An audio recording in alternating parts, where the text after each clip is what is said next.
Hey guys, I want to share something really cool with you. The other day, I had this really beautiful person come into my clinic and she was really keen on an iris assessment. She wanted to know what her eyes revealed about her health. And it was really beautiful because I pointed out a few little things and she broke into tears and she just, in that moment, almost felt validated. And I get this experience a lot with my clients. I share what I see in their iris and they're like, oh my God, I totally get it now. Oh my God, now I know why. And it's absolutely fascinating. So I want to share what I'm talking about with you. Let me show you her iris.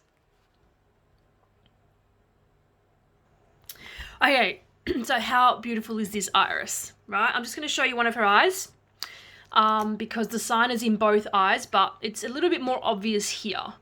Now, as I move my mouse around, you can see, right, these rings that run around the outside of that iris border. So guys, this sign can mean a few different things, right? But in my experience, this is what I found. So these rings are called nerve rings or anxiety rings, or they've got different names to them, but they're essentially associated with that real high tendency to hyperfunction, the go, go, go brains, the monkey minds. And, I'm really grateful because I've had lots of different iridology teachers and I've heard different variations of how this is explained.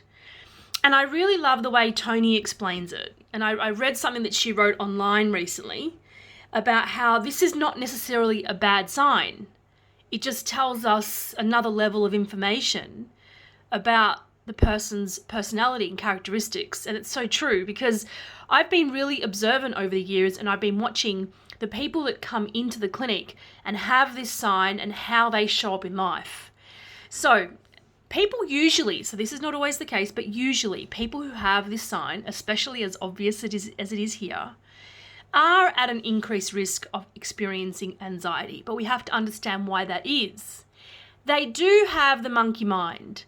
They do have the brains that just do not stop. They're highly intelligent people and they're very creative. They're all about ideas. They're always coming up with new ways of doing things. And so, they don't like to rest because, rest is a bit of a waste of time, right? We could be creating, we could be doing stuff. And so they really find it hard to switch off. What I've also found with people that have this sign is these people struggle to meditate. And I can speak from experience because I have this sign. It's not as significant or as evident as it is here. I have a milder version. But I know for me, when I tried to learn how to meditate, I couldn't sit still. Everything was itchy. The minute that I pressed play on the meditation music, everything instantly was itchy and I just had worms up my bum. I couldn't sit still. So when I see this sign in people's irises, the first thing I say to them is, do you struggle to relax? Do you struggle to switch off that brain? And usually the answer is yes, I do really struggle. And so because they're not resting, their brains are always hypervigilant, and then they are at an increased risk of anxiety because then their thoughts start to spiral, right? The thing is, that sign can mean a lot of really good things too, right? So yes, everything has its pros and cons, I guess. But that sign can be also a sign of people who are perfectionists. They love things done in a certain way. They'd make excellent project managers, right? They're very systematic, very logical. Every single person that I've worked with that has this sign are absolute guns. You tell them to do a protocol, they follow it to the T every single time. It's brilliant. And they're great because they respond really well to stress. They go, go, go. They just get the job done. But also on the flip side, the minute that something changes at the last minute, they really struggle to cope with that.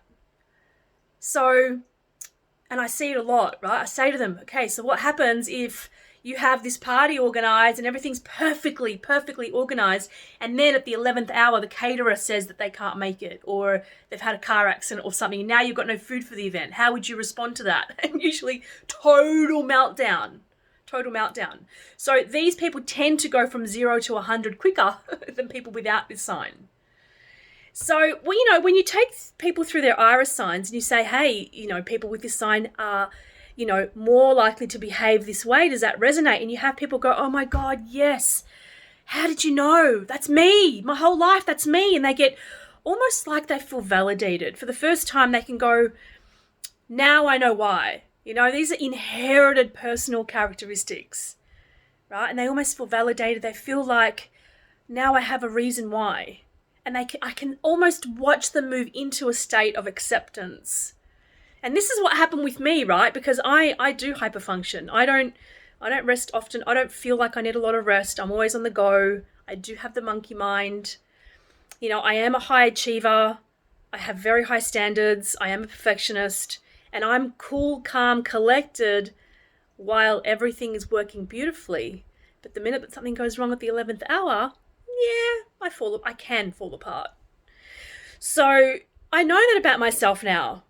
And so now I'm able to just have a bit of a giggle, right? When I lose my shit, because I've just spent 2 hours mopping the floor and someone walks in with shoes on, muddy shoes on, I lose, you know, in the past I would really lose my shit at that. Whereas now I just have a bit of a giggle and go, take a deep breath. I can catch myself in the moment. So this is one of the things that I love so much about iridology, because it reveals so much about who we are, not just physical health, it's also the emotional stuff, which I'm only just starting to learn about, and I'm hoping to explore so much more of this with Toni Miller, because she has been my greatest teacher in this area. I love it. I absolutely love this. I love the looks on people's faces when I say, hey, you're a bit of a perfectionist, aren't you? Hey, you don't like to sit still. And they're like, yep. They're like, how did you know that? I'm like, well, the eyes don't lie. Anyhow, I just had to share that with you, because all of what makes you you is sacred. The good bits and the not so good bits. None of it's bad. You are sacred, and I wish that you honor everything that makes you unique. And that's all I wanted to share with you guys. I hope you've enjoyed this. Lots of love. Take care. Bye.